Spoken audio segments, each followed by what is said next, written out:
अच्छा वो तुम मिल गए। मैं ऑफिस में मिलना चाहता था लेकिन काम में ऐसा फंस गया कि मिल ही नहीं पाया। कुछ काम था आपको?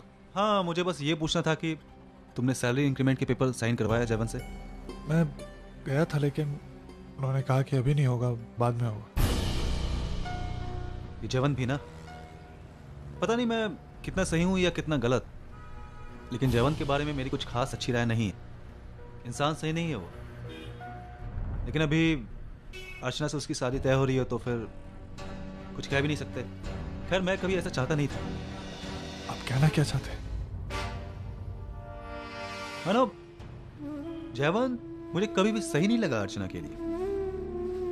अर्चना एक ऐसी लड़की है जो हमेशा दूसरों के बारे में सोचती है और जयवंत उसे अपने आगे कुछ भी नजर नहीं आता। इन दोनों की जोड़ी कैसे मेल खा सकती है? मानो जयवंत जितना ऊपर से सीधा साधा दिखता है ना, अंदर से उतना ही पहुंचा हुआ है वो। उसकी आंखों में नजर आता है वो अपने फायदे के लिए कुछ भी कर सकता है। मुझे तो कभी कभी अर्चना की चिंता होती है। शादी के बाद अगर उसने अपना असली रंग दिखाया तो न जाने अर्चना का क्या होगा। उसकी लाइफ खराब हो जाएगी। अर्चना को तुम जानते ही हो, सब कुछ सह लेगी वो, लेकिन एक शब्द नहीं बोलेगी अपने पति के बारे में। खैर पप्पा ने क्या रचना की है तुम दोनों के साथ में वो मैं नहीं जानता, लेकिन तुम दोनों के साथ जो हुआ वो सही नहीं हुआ। अगर आज तुम और अर्चना साथ होते तो इस दुनिया की सबसे अच्छी जोड़ी होते, सबसे आदर्श, सबसे सुखी पति पत्नी होते। खैर अब इन बातों को करके कोई फायदा है नहीं। कहाँ जा रहे हो तुम? चलो मैं छोड़ देता हूँ। नहीं, वो मैं ट्रेन से चला जाऊंगा, मुझे उधर काम भी है, मैं चला जाऊंगा। ठीक है चलो फिर मैं चलता हूँ। कल ऑफिस आकर तुम मुझसे डायरेक्ट मिलना, फिर क्या करना है मैं देखता हूँ। जी।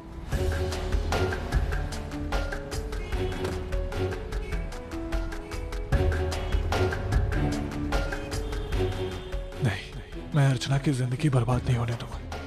मुझे देखना होगा कि वाकई में जयवंत अर्चना के लिए सही है या नहीं। वाह, आने वाले पोते की क्या स्वागत की तैयारियां हो रही हैं? होनी भी चाहिए ना, हमारा पहला पोता है तो स्वागत भी उसी तरह से होना चाहिए। और ये तो कुछ भी नहीं है, अभी तो टोपा बनाना है, मोजा बनाना है, दस्ताने बनाने, कितना कुछ बनाना है, आपको पता है ना। अरे देखिए ना, एक चीज बताना ही भूल गई आपको, मैं ना उसके लिए चांदी का चम्मच बनवा रही हूँ। अपनी जिंदगी का पहला निवाला ना वो उसी से खाएगा। सच में दादी बनने का जो सुख है ना वो मैं आज महसूस कर रही हूँ। और ये एहसास तो तुम्हारी बातों से झलक रहा है। हाय हाय बाबा। हाय बेटा।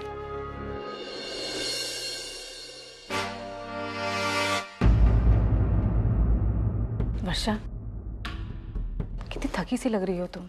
नहीं, सच में तुम्हें देख के ऐसा लग रहा है जैसे तुम अभी किसी बड़ी बीमारी से उठी हो। अरे ऐसा कुछ नहीं है।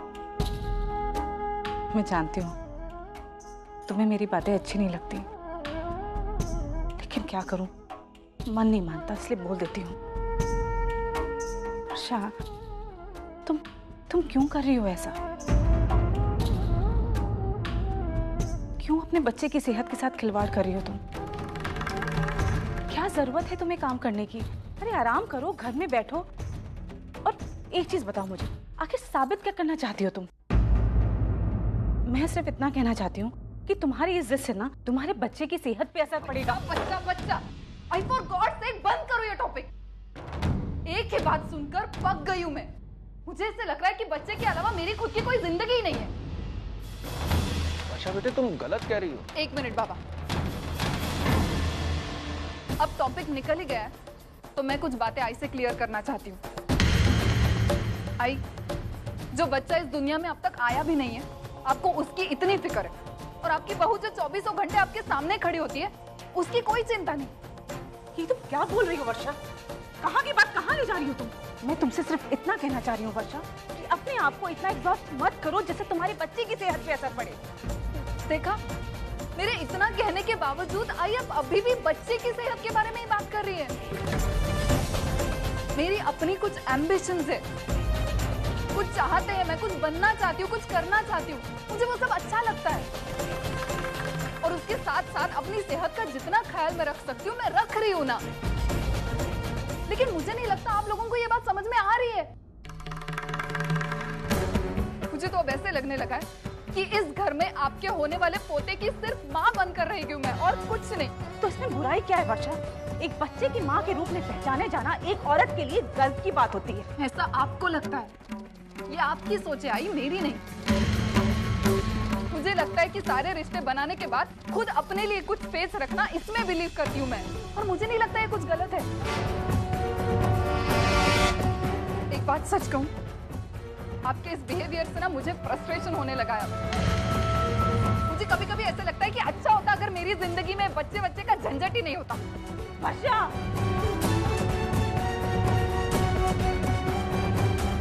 हे भगवान। अरे बाबा, मैच का क्या हाल चाल है? हमारी टीम ने कुछ रन वन बनाए या फिर गए वड़ा पाव खाने? अरे नहीं नहीं विनोद, मुझे पता है सचिन और मुझे वड़ा पाव बहुत पसंद है, लेकिन ऐसी बात नहीं है। आज तो हमारे बल्लेबाजों ने कमाल ही कर दिया। पता है विनोद, 207 का टारगेट उन्होंने करीबन 40-45 ओवर में पूरा क्या कर दिया। बात कर रहे हो बाबा, तो हम जीत गए इसका मतलब? आज मुझे तो लग रहा था मैं टेस्ट मैच नहीं वनडे देख रहा हूँ। अच्छा बाबा, मैं जरा हाथ मुंह धो के आता हूँ। हाँ हाँ। अरे अर्चू, तू आ गई? हाँ आई। तुझे पता है ये इतना रो रही थी, इसको घर ही वापस नहीं आना था।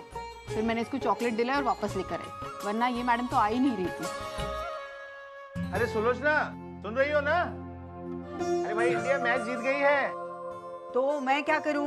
अरे क्या करूंगा, क्या मतलब? अरे भाई, चाय हलवा कुछ तो बनाओ। जा विनोद, सामने से वड़ा पाव लेके आ सबके लिए। अगो भाई, भलतस काय बोलता है? अर्चू सुन रही है ना? डॉक्टर ने ये सारी चीजें खाने के लिए इनको मना किया है। वड़ा पाव और हलवा नहीं नहीं, आपको चाय भी सिर्फ 2 कप पीनी है, और वो आज का कोटा खत्म हो गया है मैच के चक्कर में। देख रही ना? अरे बाबा, तेरी आई कितना अन्याय करती है मुझ पर। बाबा, आपके साथ कोई अन्याय नहीं हो रहा है। आई जो कह रही है बिल्कुल सही कह रही है। तुम सभी लोग ऐसे ही हो। जब भी तुम्हारे बाबा को तुम्हारी जरूरत पड़ती है ना, बस अपनी आई का पल्लू थाम लेते हो। क्यों नहीं पकड़ेंगे? क्योंकि आई जो भी बोलती है ना, सबके भले के लिए बोलती है। देखो सुलोचना, ऐसा नहीं है। हाँ, गलतफहमी में मत रहना। मुझे तुमसे इस बारे में कोई बहस नहीं करनी है। बहस नहीं करनी है या फिर बात करने के लिए कुछ बचा ही नहीं है?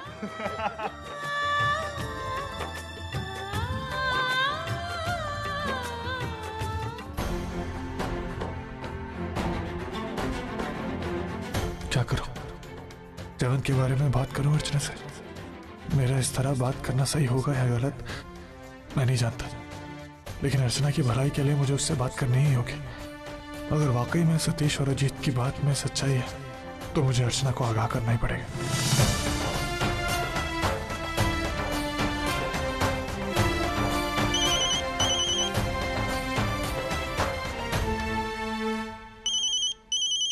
अर्चना, किसका फोन है?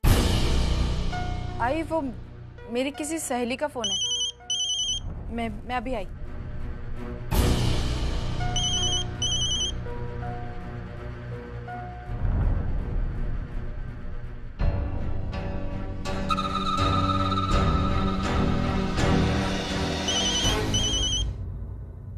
हेलो हेलो अर्चना। क्या बात है मानव, आपकी आवाज ऐसी क्यों आ रही है? वो अर्चना, मैंने तुम्हारी तबीयत जानने के लिए फोन किया था। तुम्हारी तबीयत ठीक नहीं लग रही थी, इसलिए बस पूछने के लिए फोन किया था। अब कैसी है तुम्हारी तबीयत? मैं ठीक हूँ मानव। अच्छा वो अर्चना, जयवंत ने कुछ कहा तो नहीं तुमसे? हम दोनों को उसने एक साथ ऐसे देखा तो मुझे लगा कि नहीं, उन्होंने कुछ नहीं कहा। क्या बात है मानव, आपने सिर्फ ये पूछने के लिए मुझे फोन किया था? पता नहीं क्यों मुझे ऐसा लग रहा है जैसे आप कुछ और कहना चाहते थे और आप कुछ और ही कह रहे हैं।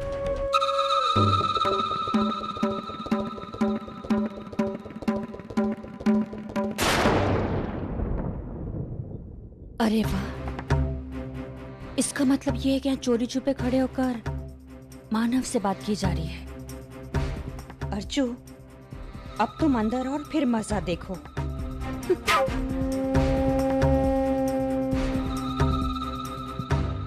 नहीं अर्चना, मैंने बस तुम्हारी तबीयत जानने के लिए ही फोन किया था। अच्छा, मैं रखता हूँ। अपना ख्याल रखना।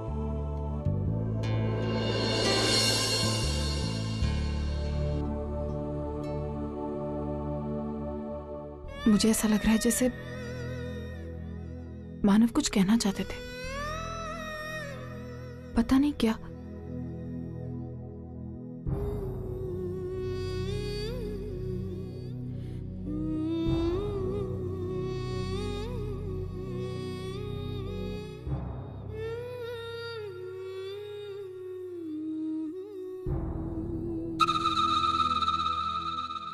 अर्जु, किसका फोन आया था? तुम जिस तरह से बात कर रही थी मुझे लगा कि शायद मानव का फोन था। हाँ वही, मैं मानव से ही बात कर रही थी।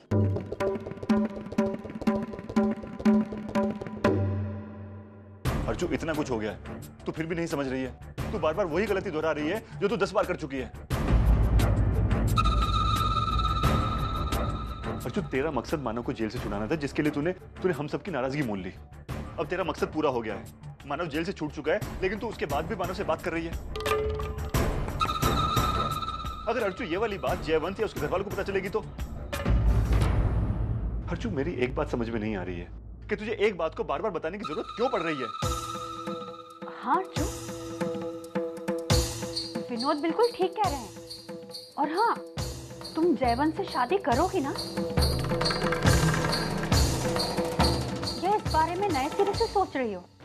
आई, मानव का फोन सिर्फ इसलिए आया था क्योंकि वो जानना चाहते थे कि मेरी तबीयत। अर्चू, मुझे सफाई देने की कोई जरूरत नहीं है। मुझे अपनी बेटी पर और उसके संस्कारों पर पूरा भरोसा है।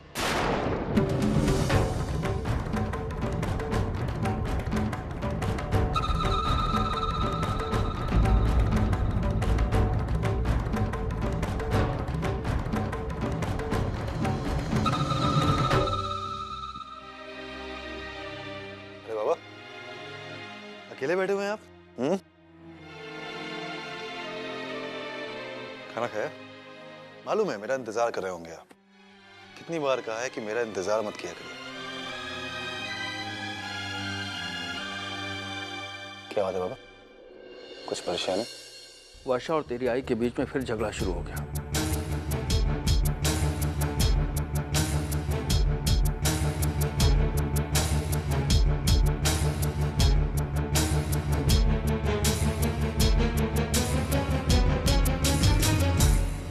देख बेटा, मुझे बहुत चिंता हो रही है इस बच्चे के इशू को लेकर, कहीं दोनों में युद्ध न छिड़ जाए।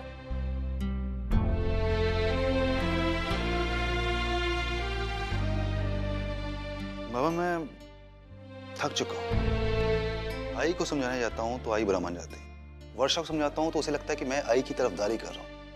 लेकिन बेटा, हमें कुछ ना कुछ तो करना पड़ेगा, वो भी अभी और इसी वक्त। वरना तो अंजाम तो जानता है ना। अश्विन वाले किस्से को लेकर हमारा घर टूट सा गया था, और अगर अब कुछ ऐसा हुआ बेटा तो मैं बर्दाश्त नहीं कर पाऊंगा।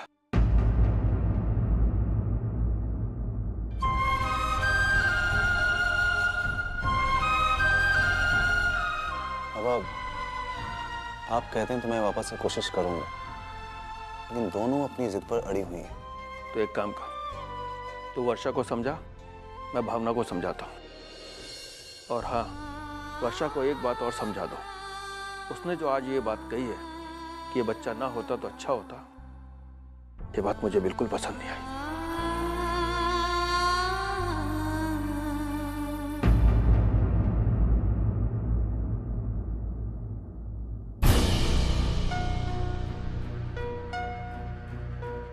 वर्षा, सतीश, अच्छा हुआ तुम आ गए। मुझे तुमसे कुछ बात करनी है। तुमने बच्चे के बारे में जो भी कहा वो सही नहीं था। वाह, हमारी ठीक से बात भी नहीं हुई अब तक, और तुम्हें इस बात का पता भी चल गया। वर्षा, कम से कम तुम तो मुझे समझो सतीश। कुछ भी जाने बगैर सही गलत का फैसला कैसे कर सकते हो तुम? देखो सतीश, तुम जानते हो मुझे अपनी आजादी, अपना फ्रीडम कितना प्यारा है, और इस बच्चे की वजह से अभी से उस पर पाबंदियां पड़ रही है। एक तो सतीश, ये सब कुछ मेरे लिए इतना अनएक्सपेक्टेड था। मैं अभी भी कॉन्फिडेंट नहीं हूँ कि मैं एक अच्छी माँ बन भी पाऊंगी या नहीं। जानते हो सतीश, जब भी अकेली होती हूँ ना तो इसी सब के बारे में सोचती रहती हूँ। मुझे तो अब ऐसा लगने लगा है कि मैं खुद के बारे में सोचना ही भूल गई हूँ। ऊपर से आई का बच्चे को लेकर इतना पॉजिटिव होना, मुझे तकलीफ होती है इस सब की। और सोचो सतीश, अगर कल को बच्चा होने के बाद हमें ये महसूस होता है कि हम अच्छे आई बाबा नहीं बन सकते, तो फिर उसके बाद क्या करेंगे हम? चलो मेरे साथ। कहाँ? चलो तो।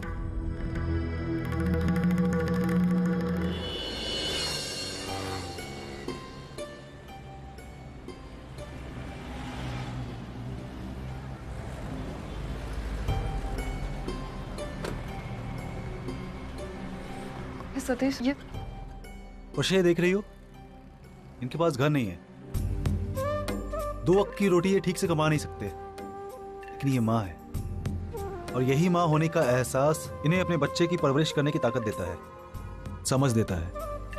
वर्षा, इनके पास कुछ भी नहीं है, लेकिन ये अपने बच्चे को पाल पोस कर बड़ा कर सकते हैं, तो हम क्यों नहीं? हम क्यों नहीं अपने बच्चे को एक अच्छी, एक खुशहाल जिंदगी दे सकते हैं? मैं तुम्हें कोई उपदेश नहीं दे रहा हूं वर्षा, ये कोई जबरदस्ती नहीं कर रहा हूं। मैं तुम्हें सिर्फ ये यकीन दिलाना चाहता हूं कि एक बच्चे के हमारी जिंदगी में आ जाने से हमारी जिंदगी रुकती नहीं है, वो उसी रास्ते पर उसी स्पीड के साथ चलती रहती है।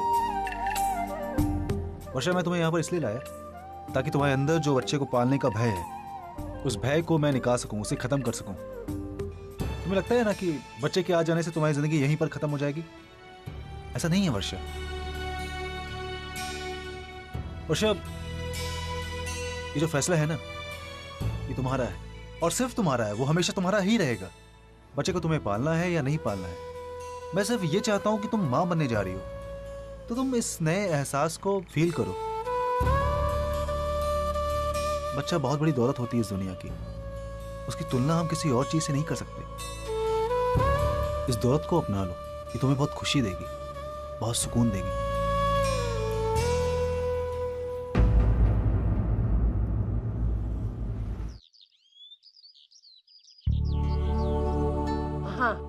मानव, कल मैंने तुझसे एक काम बोला था, किया तूने बेटा? हाँ, एक मिनट।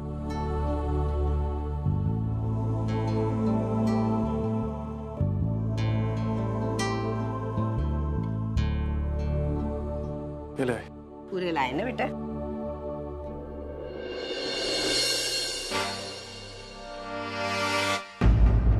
अरे मानव, मैंने जो बोले थे उससे कम लग रहे हैं पैसे। हाँ, वो इसमें 10,000 कम है। वो पिछले साल सचिन के नामकरण के लिए मैंने एक दोस्त से 10,000 रुपए उठाए थे ना, तो उसने मांगे तो मैंने दे दिया। मैं अगले जाने। इस साल भी मैं गए साल जैसा वड़ा पाव का स्टॉल लगाने वाली हूँ, उसका डिपॉजिट भरना है ना। हाँ, विमला और लक्ष्मी भी मदद करने वाली है, तेरी भी जरूरत पड़ सकती है।